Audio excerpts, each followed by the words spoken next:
आगे बढ़ेंगे। 4 बार की कांग्रेस विधायक योगराज भाजपा में शामिल हो गए हैं। मुख्यमंत्री जयराम ठाकुर और भाजपा प्रदेश अध्यक्ष सुरेश कश्यप ने उन्हें और उनकी पत्नी मधु शर्मा को पार्टी की सदस्यता दिलाई।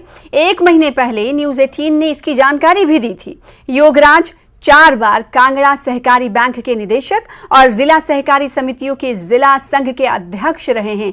उन्होंने परागपुर निर्वाचन क्षेत्र से चुनाव लड़ा और परिसीमन के बाद उनका निर्वाचन क्षेत्र अब देहरा है। इस मौके पर योगराज ने कहा कि मैं प्रधानमंत्री नरेंद्र मोदी और भाजपा के राष्ट्रीय अध्यक्ष जगत प्रकाश नड्डा यानी जेपी नड्डा और मुख्यमंत्री जयराम ठाकुर के मजबूत नेतृत्व के कारण भाजपा में शामिल हुआ हूं और पार्टी के लिए काम करूंगा। वहीं प्रदेश अध्यक्ष सुरेश कश्यप ने कहा कि उनके शामिल होने से पार्टी में नई ऊर्जा आएगी। मुख्यमंत्री जयराम ठाकुर ने भी कहा कि भाजपा दिन ब दिन बढ़ रही है और आने वाले समय में और नेता भी इसमें शामिल होंगे। हालांकि योगराज के भाजपा में जाने से कांग्रेस में कई छोटे बड़े नेताओं का विरोध भी शुरू हो गया है। इनका कहना है कि कांग्रेस में बागियों को सम्मान मिलने से नेता नाराज हो रहे हैं और दूसरी पार्टियों का रुख कर रहे हैं।